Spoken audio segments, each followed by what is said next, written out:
I stood on the edge of the cliff, clutching the note that simply said, "Goodbye, Stephen." I wish she hadn't left me. I wish she had cared enough to at least give me a reason. I felt as if my heart had been torn from my chest. With one final step, I leapt from the cliff, and I hurtled towards the jagged floor 200 feet below. When I opened my eyes, I saw an elderly man in a black suit approach me. Are you Death?" I managed, feeling myself leave my broken body. The old man smiled. "No, my friend," he began, leaning in closer. "Death is far more kind."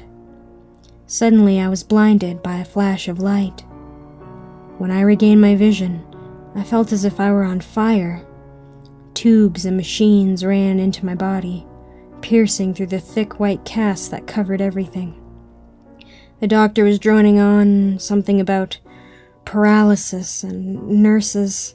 I couldn't quite make him out, as my ears were filled with gauze. His last words, though, were clear as day. "You're very lucky to be alive."